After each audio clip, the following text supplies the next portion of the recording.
Hello, YouTube family. Well, we got a hurricane coming this way. I can't remember the name of it. It's supposed to hit about Thursday. Tomorrow is Tuesday. I went to my hearing aid appointment today. They will run some tests on my ears and stuff, and I will have new hearing aids in a month. But they set up a new appointment for me for the ENT doctor. If you don't know what ENT doctor is, that's the ear, nose, and throat doctor. Because this left ear of mine, that'd be on your right probably.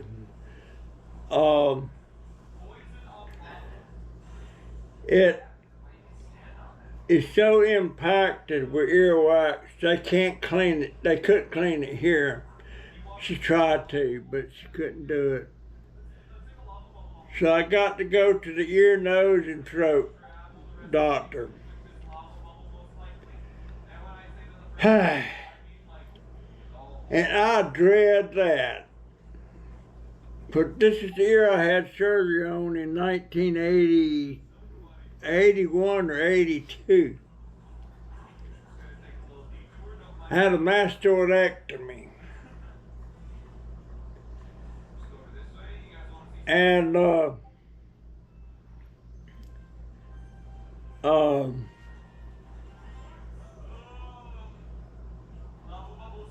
and they told me after I had that surgery that I would have to go to an ENT doctor and get it cleaned maybe once a year, which I haven't done.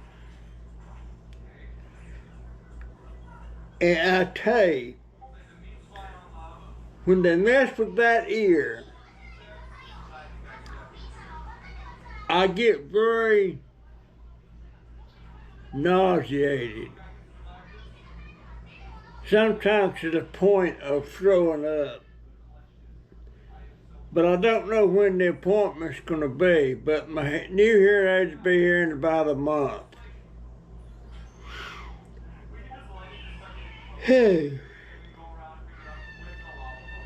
this old hearing aid I'm using, it's helped somewhat, but it's not very good. When I went in there this morning,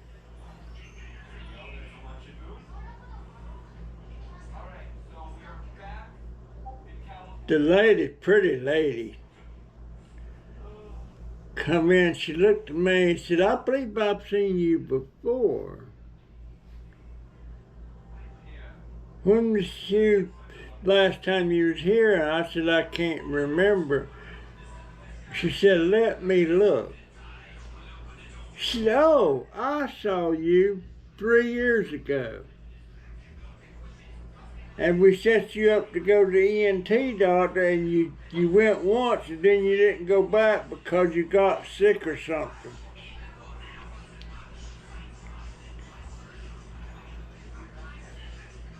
So I said, "Yeah, I think I remember you."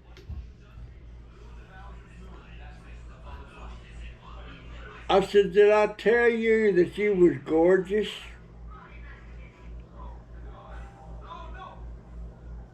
She kind of grinned and says, "Yes, I think you did."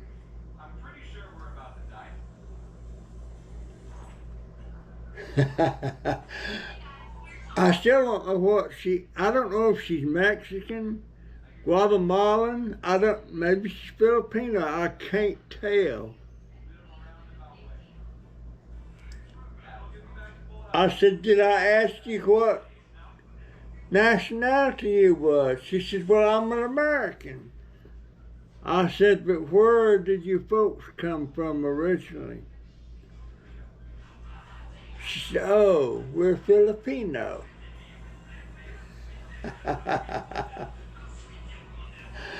Well, I've always heard that the Filipinos are the beautiful people. And you didn't fall far from the tree.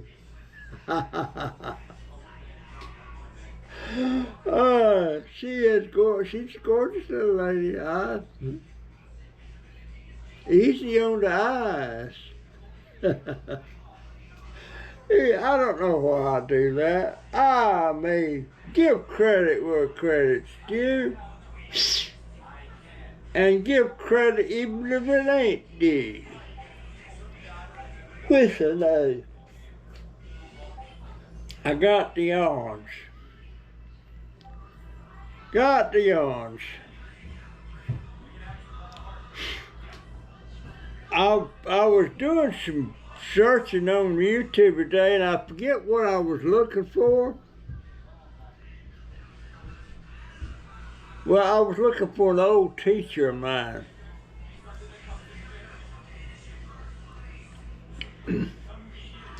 And I found one.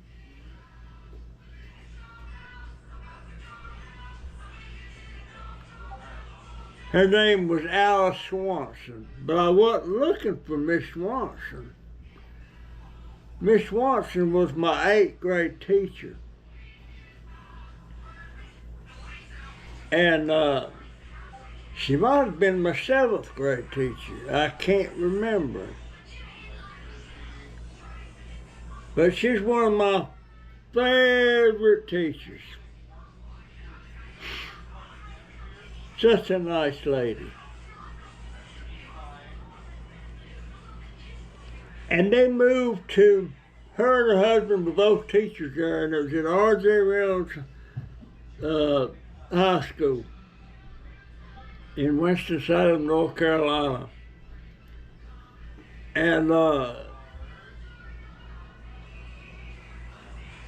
R.J. Reynolds High School was named after R.J. Reynolds Tobacco Company. R.J. Reynolds made Winston-Salem's, Campbell's, and some other brands. And the high school was named after R.J. Reynolds.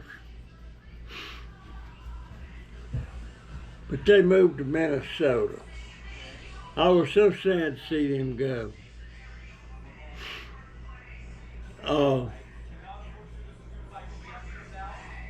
That's the year I tried my dangest to fit in with the people at R.J. Reynolds. R.J. Reynolds was predominantly a very wealthy high school.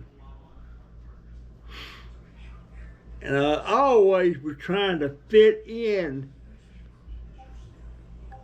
with the other students there.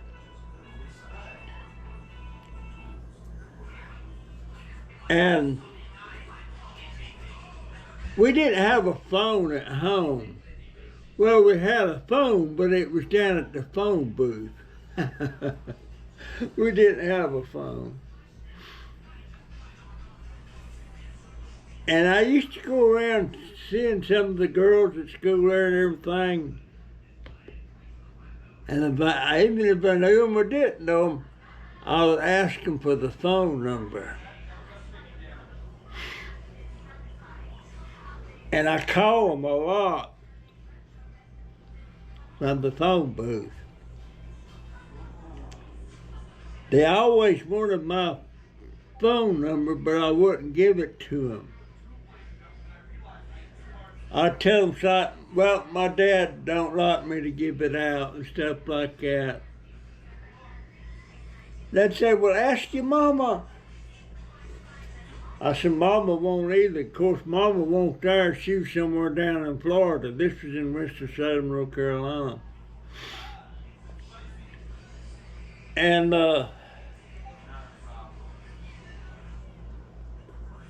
that's where Back in that day, popular clothes were black and pink. Boys wore these black trousers and they had pink stripes stitching down the legs. And they had stitching around the collars on the shirts, black shirts and everything. Well, I couldn't afford them, or at least my daddy wouldn't. So I scrounged me up some money and I went to the thrift stores. They had to have thrift stores back then. They also didn't have caller ID, so they couldn't tell I was calling from a phone booth. But I went and bought me a couple pair of pants, black pants, and a couple black shirts. Then I bought me some spools of pink thread and a needle. Now I went home and I started putting me pink stitching down the pants legs and around my collars and stuff. Must have looked like crap. But in my eyes, they looked great. And I'd wear them to school. But it didn't make me no more popular doing that.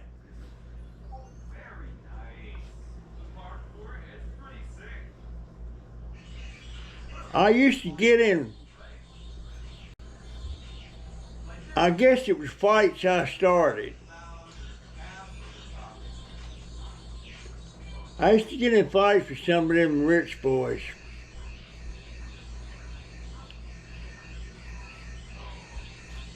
Always whipped them good. Never got in any trouble over it. I whipped them good. But one day, this one rich boy come along. I couldn't whip him.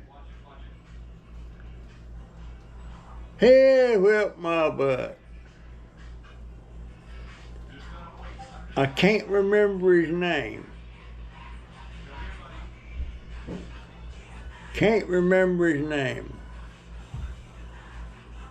Usually it was over, they'd get started over, he'd say, they'd come up, I hear you been calling my girlfriend. That's usually what started it.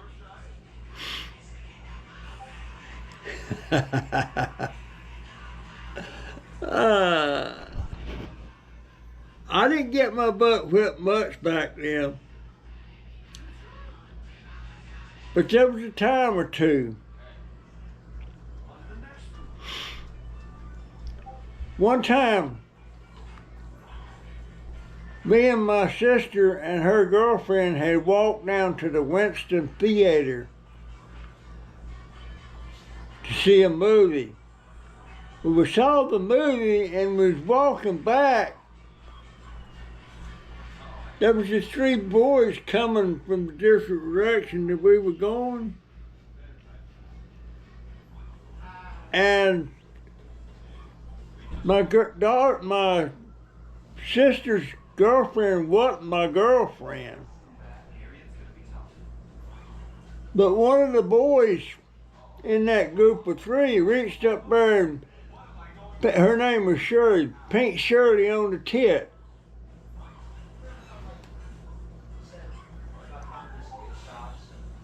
And I won't have none of this, and I started to pile into him. Mackie, let it go, let it go. Said, you can't beat them all three. But I won't have none of it. I plowed into him. I was doing pretty good there for a couple of minutes. But they piled on me. And then the police come. They ran off. The boys ran off, got away. But police wanted, do you know him? No. What was you fighting about? I said he pinched his friend of mine on the boob.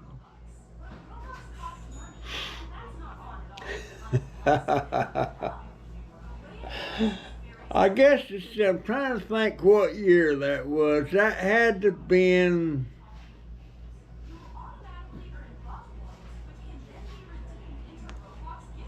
55 or 56.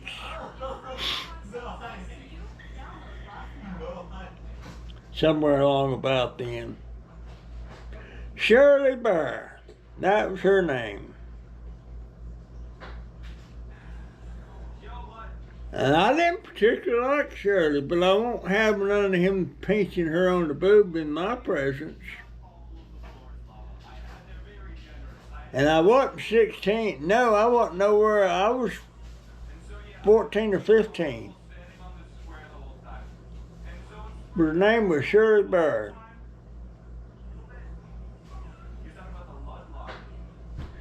And Shirley Burr kind of had a reputation. When you say somebody had a reputation, that usually means it wasn't a good reputation. Because Shirley, she had a baby when she was 14.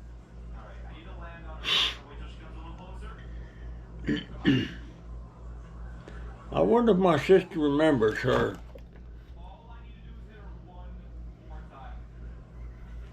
But you know, sometimes when we'd be out walking around the neighborhood, my sister get in an argument with some boy or something about something and sucks me into the fight. She always done that. Always.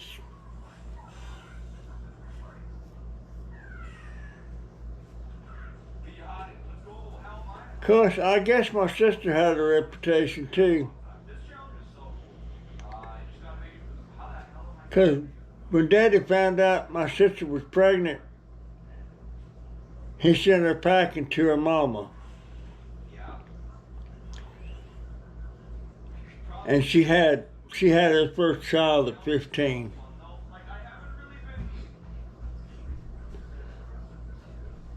Holly Ray Coffin.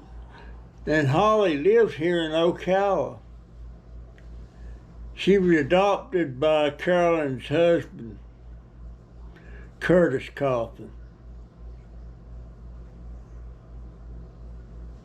And Holly and her husband are pretty financially stable. Her husband's a real estate guy and he's well off.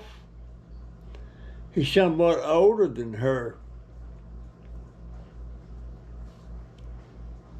I don't know how they met.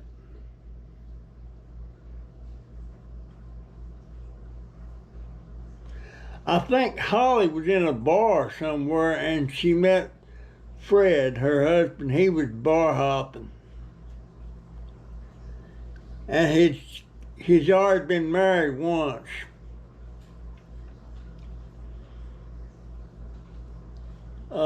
That's been a while back. Been a while back. But yeah, I tried real hard to fit into that school down there, but we just didn't have the wealth that was pretty predominant in that school. I mean, those kids, they all got cars. Of course, I wasn't old enough to get a car because I got a car when I was 16, but I got it myself. Wasn't nobody give it to me. I got it off of money I had left over from insurance when I had surgery. $300. 1947 Coupe Chevrolet, vacuum swift. And I don't to this day know what that means. I mean, it was slow. Wasn't jamming gears. It went slow. That's the car. My daddy decided I needed a newer car and made me trade that one in on a 53 Dodge Coronet. Traded. Now here I had a 47 that wasn't even 10 years old, no payments, none of that stuff, but made me trade it in on that 53 Coronet 4-door sedan grandpa card. And guess what? I had to make payments on it. And guess what? I wasn't making enough money to make the payments. So I lost the car in about 6 months. Because Daddy was trying to impress my mama. I guess he's wanting to show her how good he was taking care of me. But he wasn't taking care of me. I was paying my own board and keep and buying my own cigarettes, the whole 9 yards. Bought my own car. I don't know if I had insurance or not. I don't remember. But he wasn't taking care of me.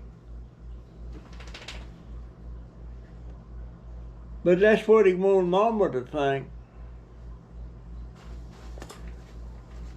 So, it is what it is. And I can't remember what the car payments was on that. It was a nice car, and it wasn't but 3 years old. Nice car, but it wasn't a car for a kid. That was a big sedan. I didn't need that car, didn't want that car. Didn't want that car. But, because I remember him saying, see what your mama thinks of this. Heck, my mama was in Jacksonville, Florida. This was in Winston-Salem, North Carolina. I doubt that Mama even ever knew I had a 53 Dodge Coronet. But sure lost it. Sure lost it. Took bigger tires and everything. I never did understand why Daddy's way of thinking about stuff like that.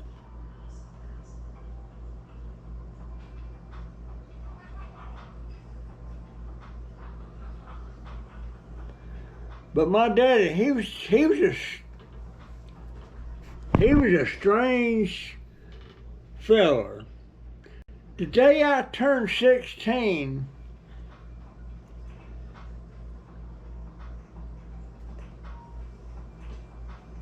I had been out on a date in my 47 Dodge Coupe, in my Chevrolet Coupe. Had a nice time, which was Brenda Peoples. Didn't cost, the whole date didn't cost but about $6. That counts gas, burgers, and the movies. Come home from that date, and Daddy was sitting out there on the stoop, huffing, where you been? On a date. Well, I want to give you a present. And what was the present? The present was this. He took me to a woman he had been seeing. Can't remember her name. I remember her husband's name, Bill Caldwell. It was Bill Caldwell. And she was a slut. I knew it.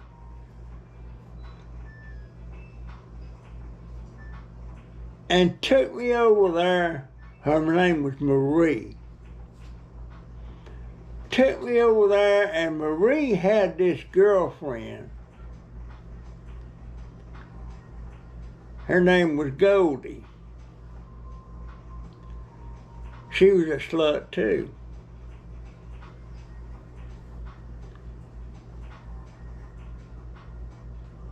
And what did Daddy do?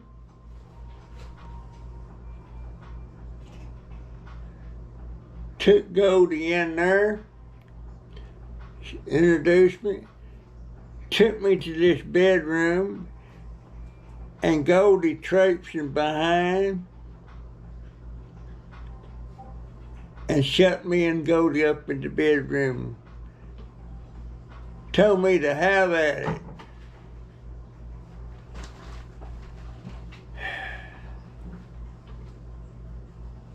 I mean, that girl, when I said she was a slut, she looked like a slut. And I'm thinking, no way, no how, I didn't say it.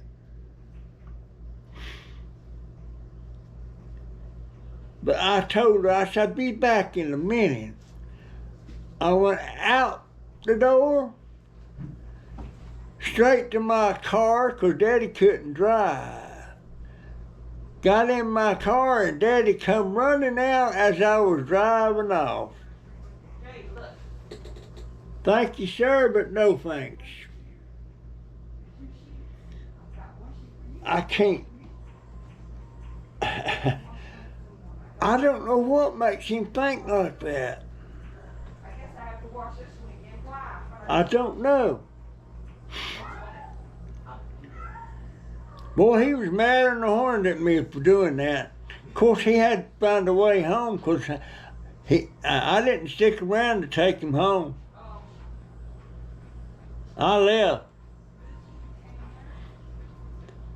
When he got home, it must have been in the wee hours of the morning. I didn't even wake up. I woke up and we slept in the same bed. We lived in the boarding house. We lived in the boarding house. I paid my own keep. I paid $15 a month for my room board and my meals. I got 3 meals a day. I got breakfast, supper, and if I was going to work a day, the old lady packed me a lunch. Plus, I've become very infatuated with the old woman's granddaughter, and that's the one that I got pregnant, and she wanted to have an abortion, and I didn't want her to have an abortion. I told her I would marry her, I would take care, I would do everything. And that's when she told me I was just a kid. She was 20 years old. I was 16. Told me I was just a kid. That lady was my real first love. First woman I ever thought I loved. Hell, I did love her. But told me I was just a kid, and boy, that just killed me. I don't know if she had an abortion or not. Later on, after I was in the Army, I come up to Winston for a visit to talk to her, and I run into a friend of ours, and she said she had an abortion. He said, but I don't think she did. This is really good for your doctor. Or no, he said she didn't have an abortion, that the baby died, and I think she had an abortion. It almost tastes good. I don't know. I don't like that salt. But I sure You like salt and everything else, eat that. love that way. Her name was Gail Miller. And she worked at what? What's that? Eat it. Eat it. Eat it. What do you think? What the hell is it? It's food. Not for me. It tastes like paper. It's really good for diabetes and all kind of shit. No one likes that crap. You don't like it at all? No. I freaking love this shit. You can have my share. Nobody likes that. Seaweed, let me throw one of them in my beer.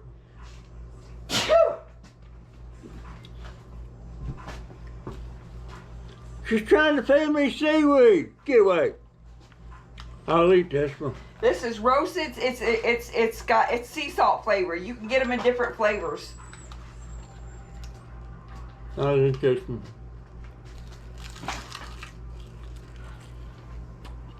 Seaweed. Yes, seaweed.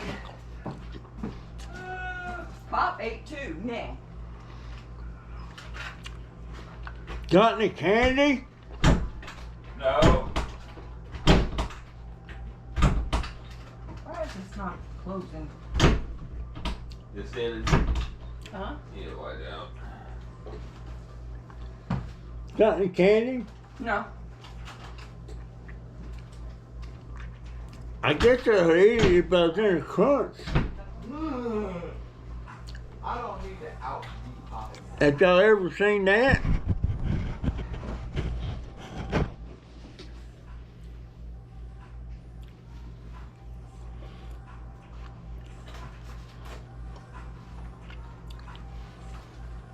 Of course.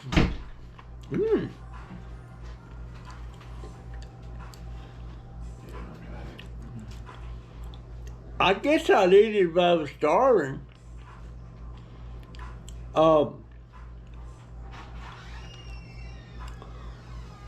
What was I talking about?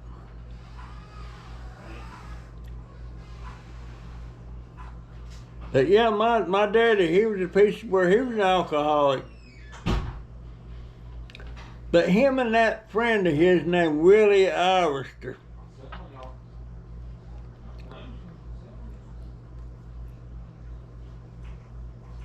they would come up with the slooziest looking women I ever seen in my life.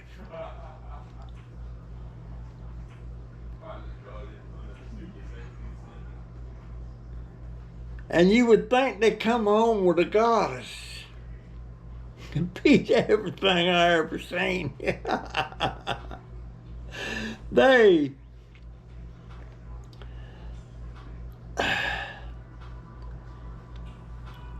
But that was my dad.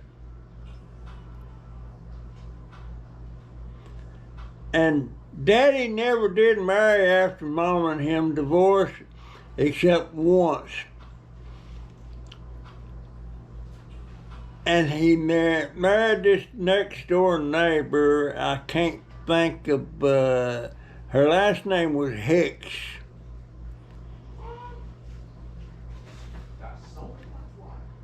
And after he married her,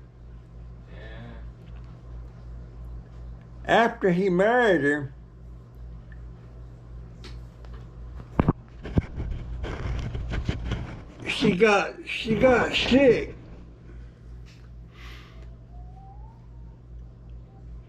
And back then, doctors would still come to the house if you wanted them to. So I remember the doctor come to the house. Lillian Hicks, that was her name. Lillian Hicks.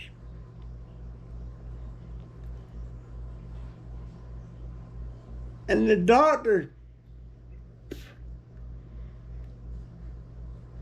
went in there with the room with Lillian, and Daddy was in there. And all of a sudden, I heard Lillian hollering, "I am not!" And what she was not, she was saying, was pregnant. About 7 months. Daddy had only known her for 4 months. So that was the end of that marriage. He always blamed me and my sister because we were such big friends of hers. We didn't tell him to marry her. But he's pretty good at picking them sloozies. Even my mama, she was a sloozy. I shouldn't say that. I shouldn't say that.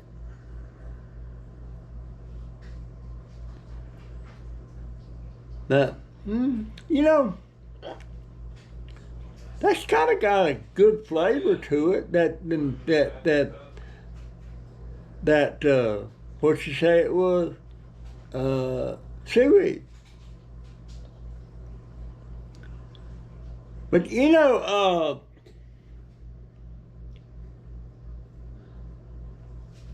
back during the Vietnam War,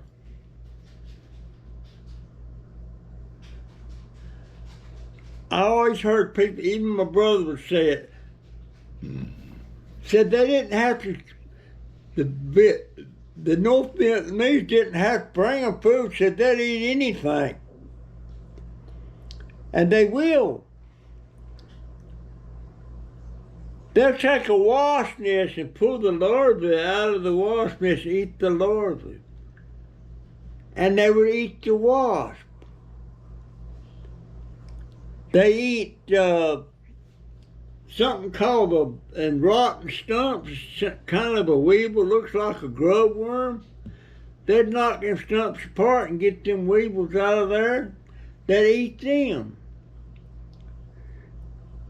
They eat just about anything, I guess.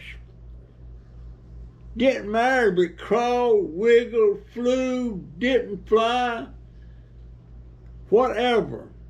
They would eat it. And I see that all the time on these shows now. There's one show in particular called Family Farm. That's in Vietnam.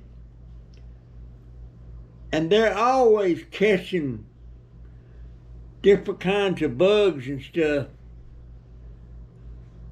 and eating it. So y'all had any inside? They eat something I seen them eating one time. I forget what it was. But they never starved.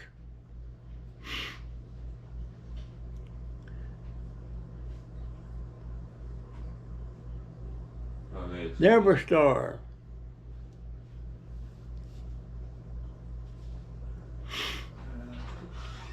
Live off of anything. They take, when they're fixing some kind of a stew or something with onions in it, they don't even peel the onion. They rub off some of the loose leaves and then chop them up with the leaves on the onions and eat the onions, peel and all. I can't believe some of the stuff they eat, but they eat it.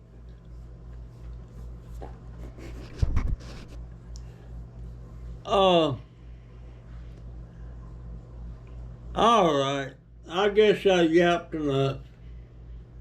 Hurricane coming. I'll give you an update tomorrow. Can't remember the name of it. People's already going out and getting sandbags. They got these points you go to get sandbags.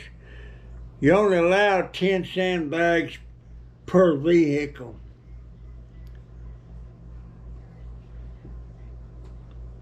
And I figure if you need more than 10 bags, you're in deep doo-doo. I hope it's much ado about nothing. I kind of think it's set to make landfall up in the Panhandle, and that's way north of us. About 70 or 80 miles north of us. That's up around Tallahassee, Panama City. They're saying Panama City. Panama City's way north and west of us. So we'll see. All right, that's my story. I'm sticking to it. Got on my Ricky Lance shirt that his daughter made for me with a Survivor logo on it. About got it wore out. Anyway, that's my story. I'm sticking to it. I'll see you in the next one. See ya.